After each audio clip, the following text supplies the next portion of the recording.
Os problemas que a gente tem acontecem no dia a dia, na vida real, é no município. Então é no município que a gente precisa das ferramentas para resolver esses problemas. E você sabia que é na lei orgânica municipal que a gente encontra essas armas? Toda a realidade está aí, submetida à possibilidade de nossa intervenção nela.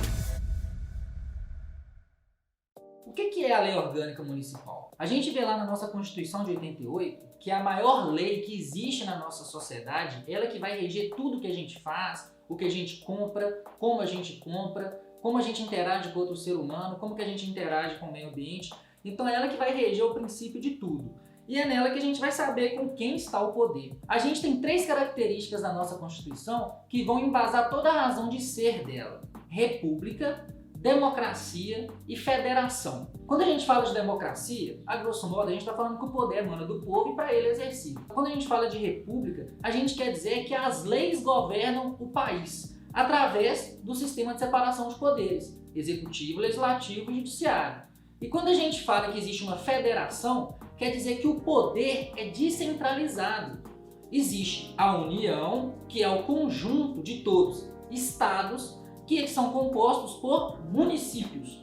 Então, o município tem autonomia. Autônomo significa auto. Eu, nomos, norma. Eu fabrico a minha própria norma. Então, o município tem autonomia política e administrativa. Então, ele pode elaborar suas leis para ele executar suas leis e fiscalizar suas leis. O Estado, ele também tem autonomia política. Ele tem o governador e ele tem a Assembleia Legislativa de Minas Gerais. Tem o poder executivo, legislativo e tem o poder judiciário também. E a União também tem o seu poder executivo, legislativo e judiciário, sendo o legislativo composto de Câmara Federal e Senado Federal. Para a gente entender como que a nossa Constituição é reflexo da nossa história, é interessante a gente fazer uma comparação com a federação nos Estados Unidos da América. Nos Estados Unidos, a federação é centrípeta. Isso é, os estados se uniram e montaram a União. Já no caso do Brasil, a federação é centrípeta. A gente era um estado unitário, a gente era dividido em instâncias, mas essas instâncias não tinham poder legislativo. Eles eram apenas desconcentração de poder.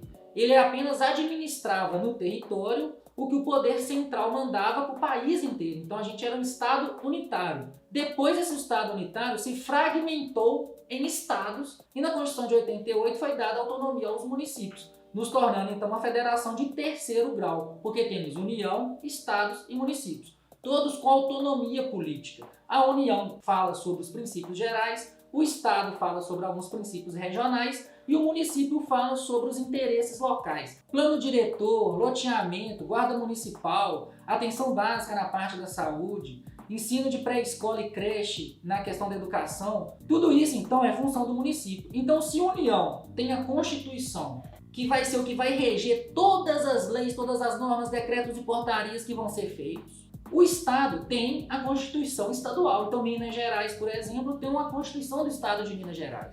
E a cidade também tem a sua Constituição, que no caso é chamada de Lei Orgânica Municipal. Então de todas as leis, na minha opinião, a que mais empodera o cidadão de fato, de verdade, é a Lei Orgânica Municipal. Se relativamente até pouco tempo atrás, às vezes até hoje em dia mesmo, é utilizado da violência, da arma para resolver os nossos problemas, hoje a gente tem um avanço, na minha opinião, que é a legislação.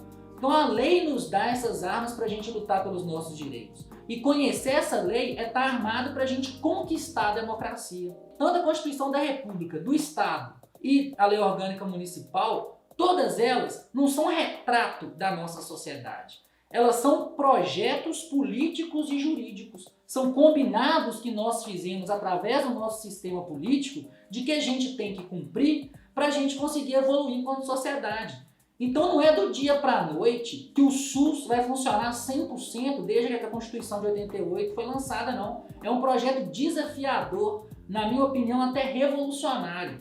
Então em 20 anos, 30 anos, o SUS avançar o tanto que avançou, já é muito, mas ainda não está perfeito a nível constitucional. Porém, isso não quer dizer que a gente tem que desistir da luta. Pelo contrário, a gente tem que continuar implementando. A Constituição é sempre o ideal e ela que tem que basear o que a gente considera certo ou errado, justo ou injusto. Então não é o presidente que governa, não é o vereador, nem o prefeito, nem só o povo, nem só os conselhos municipais e nem a compilação de tudo isso de forma desordenada ao caos. Não.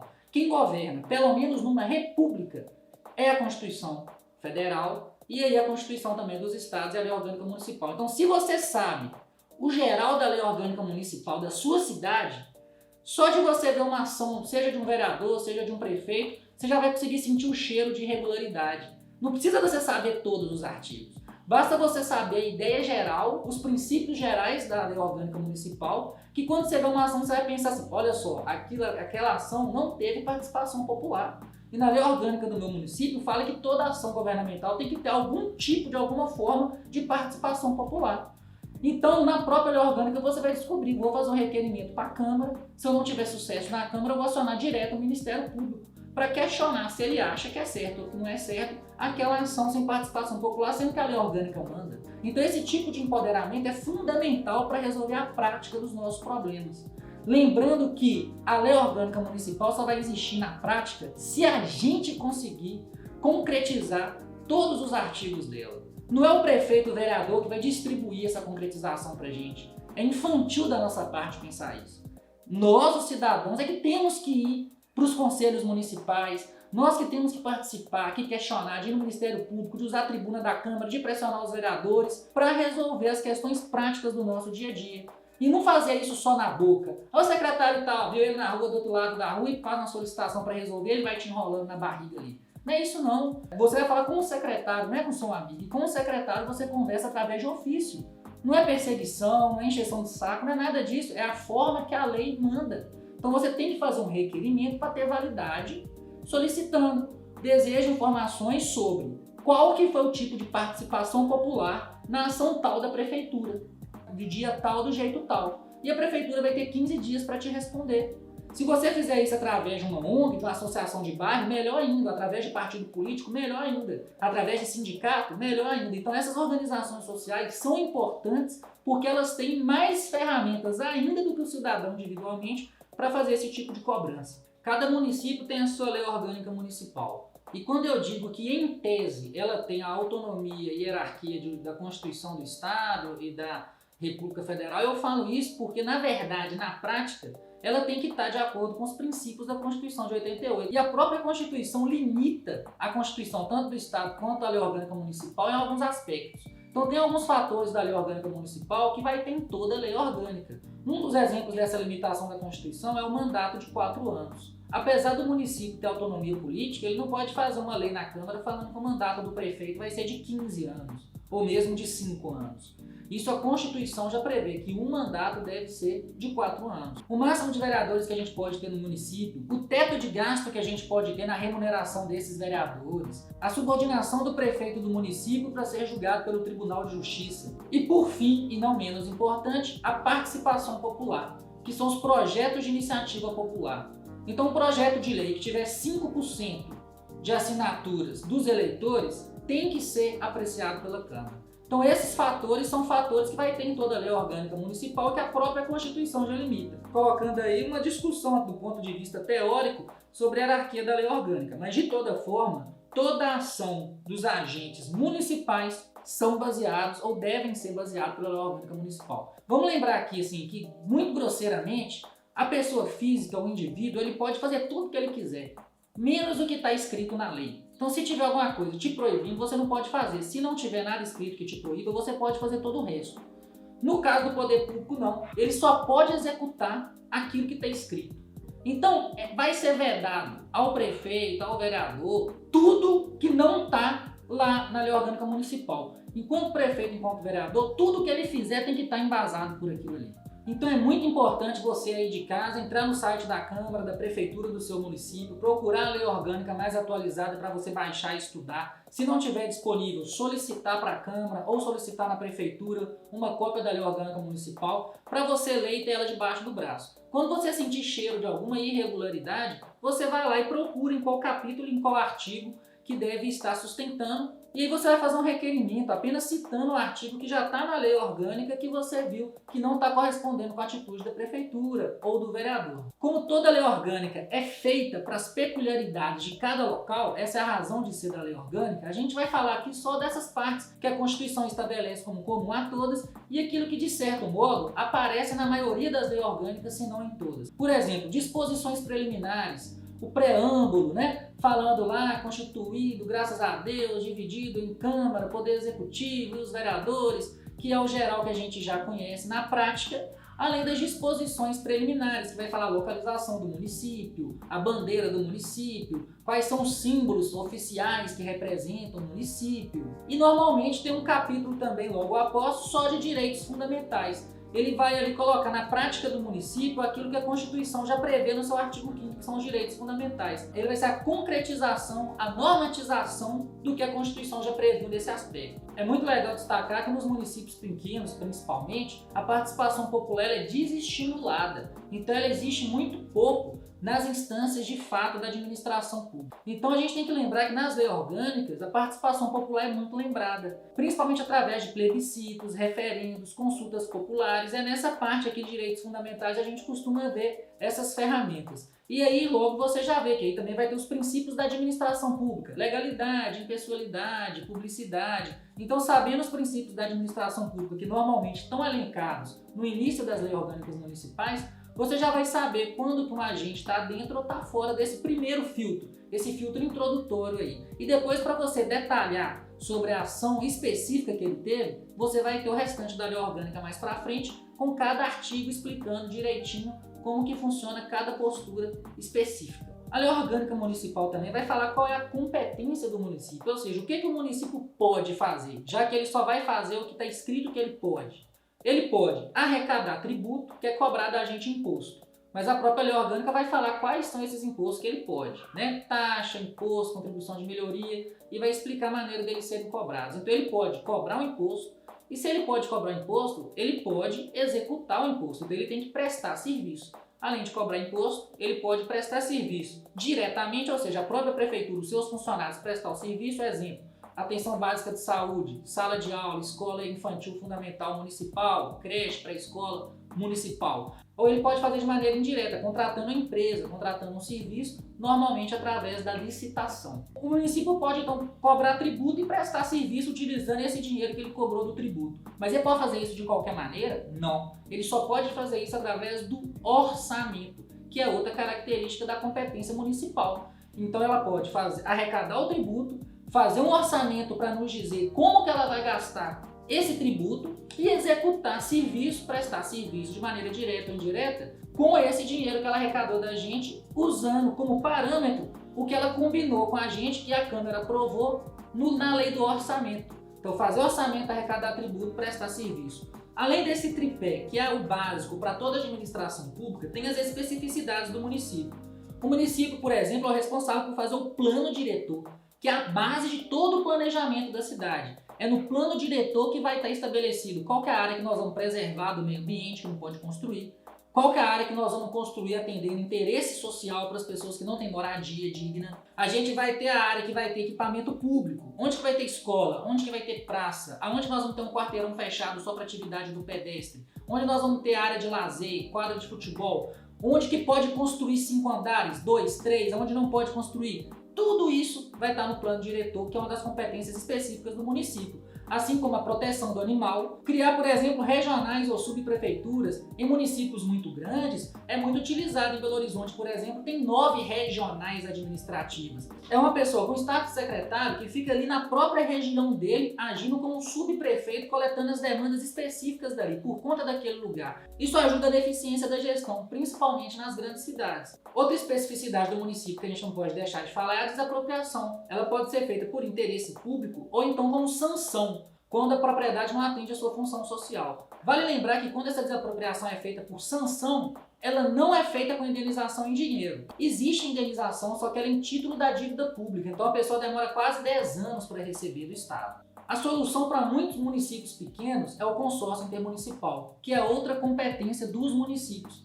Esse consórcio é feito para tentar resolver problemas comuns, por exemplo, atendimento a especialidades médicas, exames do SUS, gestão de resíduos sólidos, para onde que vai o nosso lixo. Todos esses problemas que são comuns de vários municípios, eles se juntam para poder resolver junto essa questão de oferta e de demanda da maneira mais eficiente. Então os consórcios intermunicipais também fazem parte da competência municipal. Depois que a lei orgânica faz sua introdução, apresenta todas as disposições preliminares, a apresentação da onde que é a cidade, onde ela fica, depois que ela fala dos nossos direitos fundamentais, que é o que a gente pode exigir da própria lei orgânica, ela vai falando quem vai fazer cada tipo de coisa. Então a gente viu aí quais são as competências, que é o que ela pode fazer, o que a lei orgânica municipal tem como objetivo fazer.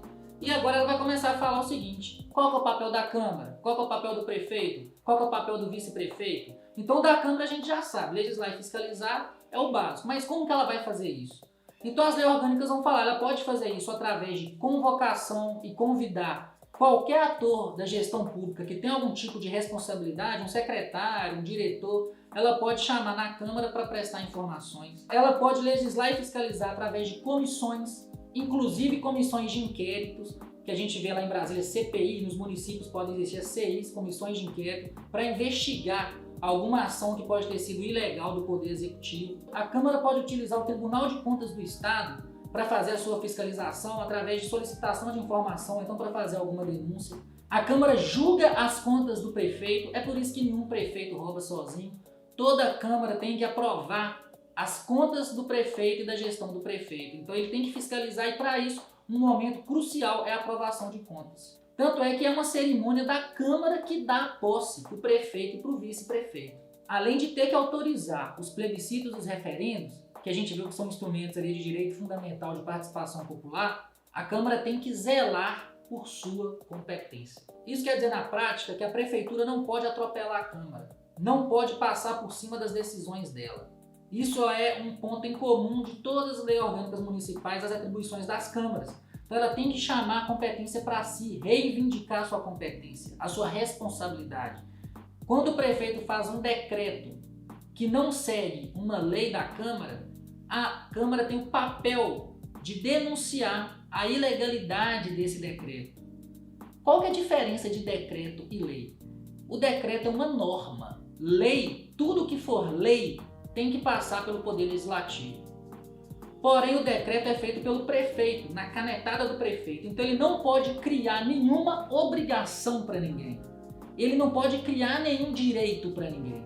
Ele só pode regulamentar, falar como que vai ser na prática o direito ou a obrigação das pessoas. Por exemplo, a Lei Orgânica Municipal estabelece como direito da população o fechamento de rua para evento de interesse público. Como que vai ocorrer o fechamento dessa rua? O que a gente tem que ter de critério? Qual é o papel que a gente tem que assinar? Os detalhes desse direito, quem vai falar é o decreto. Tem que ter um decreto para a gente basear e fazer de acordo com ele o que está estabelecido na lei. Então o limite de normatização, de fazer norma do prefeito é limitadíssimo. Ele não pode criar nenhuma obrigação, ele só pode regulamentar. Ao mesmo tempo, o prefeito, para ele executar, ele tem que ter alguma coisa escrita, que a gente viu que é o princípio da legalidade, né? Ele só pode fazer o que está escrito. Por isso que é comum a gente ver muita lei dos poderes legislativos falando assim, a gente autoriza o prefeito a fazer isso, isso e isso. Embora ele não tenha obrigação de fazer, caso ele precise, já existe uma lei que está embasando essa ação dele. Outra coisa que é muito bom destacar é que nem toda lei tem iniciativa do Poder Legislativo. Isso não quer dizer que ela não é do Poder Legislativo. O Poder Legislativo, ou seja, a Câmara de Vereadores, ela sempre vai ter a palavra final quando tivermos falando de lei. Só que às vezes a lei tem que vir do município. E a própria lei orgânica estabelece isso. Por exemplo, se você for criar um cargo, diminuir um cargo na prefeitura, qualquer alteração que você fizer na administração, o projeto tem que vir do Poder Executivo para o Poder Legislativo analisar, votar e dar a palavra final. O mesmo serve com os gastos públicos, o orçamento, por exemplo. O prefeito é que tem a iniciativa, o Poder Executivo tem a iniciativa de fazer um projeto de orçamento e manda para a Câmara. A Câmara vai pegar as leis do orçamento e vai fazer emendas. Então o vereador vai olhar e falar o seguinte, olha só, a prefeitura vai gastar só disso aqui em saneamento no meu bairro, isso é pouco. Nós temos que gastar mais. Então ele pode fazer uma emenda aumentando o investimento em saneamento, mas ele tem que falar de onde vai vir esse dinheiro. Nós vamos tirar daqui para colocar aqui, nesse lugar que é um interesse do nosso bairro. Se a plenário da Câmara aprovar, se a maioria dos vereadores aprovar, essa emenda vai passar a valer como lei e a palavra final dos vereadores sobre o orçamento vai virar aquilo que a prefeitura deve fazer à risca no próximo ano. É o jeito que ela vai gastar o nosso dinheiro. E você tem inúmeras leis que têm que partir de iniciativa do Legislativo. Mas a gente também tem essa iniciativa por parte do Poder Executivo, que não significa que o Poder Executivo está legislando. Ele está tendo iniciativa, mas essa iniciativa vai ser analisada, emendada e aprovada com participação popular pela Câmara Municipal. Esse tanto de coisa em comum entre as leis orgânicas municipais já dão base pra gente deixar nossa antena ligada, o nosso radar ligado, pra gente conseguir fiscalizar os políticos. A gente precisa saber as regras do jogo pra gente avaliar cada ação de cada jogador, que é o vereador ou o prefeito nesse nosso exemplo. Então é na lei orgânica que você vai achar a competência do município, o que é que cabe ao município fazer, que não é papel da União nem do Estado, é do município, é assunto dele, que são os interesses locais. Você vai saber o papel do Poder Executivo e o papel da Câmara. E não só isso, as ferramentas que o Poder Executivo tem e que a Câmara tem para fazer cumprir o seu papel. Você vai saber também como perde um mandato um vereador, vai estar lá na sua lei orgânica. Quando um vereador perde mandato? Vai ter tudo explicadinho lá, as diversas ocasiões. Vale a gente chamar a atenção de uma muito geral, vantagem devida. O salário do vereador normalmente é muito bom. Se ele recebe qualquer coisa por fora, além do salário dele, utilizando o cargo, ele está tendo uma vantagem devida. Isso pode ser dinheiro, presente, cargo, qualquer coisa. Se recebeu alguma vantagem que não foi através de lei, se recebeu alguma vantagem além do salário que ele já recebe, ele está recebendo vantagem devida. Se você conseguir provar isso, você pode levar para os próprios vereadores a abrirem uma comissão para avaliar essa vantagem devida e tirar o mandato dele. E vocês podem também acionar o Ministério Público. Só que a gente tem que lembrar o seguinte: o mandato, quem tira mandato do vereador é apenas o plenário da Câmara. Então, mesmo quando um vereador está preso, isso já aconteceu na história do Brasil, um vereador preso continuar com o seu mandato de vereador. Isso porque a pessoa só perde o mandato se a Câmara aprovar. O plenário da Câmara, por sua maioria, em voto secreto, aprovar. Então a própria lei orgânica traz quando que o plenário deve aprovar a cassação de um mandato. Quebra de decoro. Mas o que é decoro? É o regimento interno da Câmara da sua cidade que vai destrinchar isso, que vai falar exatamente o que é o decoro no dia a dia aí da sua cidade. Além da quebra de decoro, a gente tem a vantagem devida. Se comprovada a vantagem devida, você pode entrar com processo na Câmara Municipal e levar também para o Poder Judiciário investigar. A condenação criminal transitada ou julgada, ou seja, se a pessoa for réu, ainda ela pode ter um mandato, ela só perde o mandato quando ela vira um sentenciado. Depois de todas as instâncias, depois de recorrer, quando termina todos os 3 graus de jurisdição, é que ela deve ter um mandato cassado, segundo as leis orgânicas municipais, além de fixar residência em outro município. É importante o vereador residir na cidade onde ele é vereador, senão ele pode colocar o seu mandato em risco.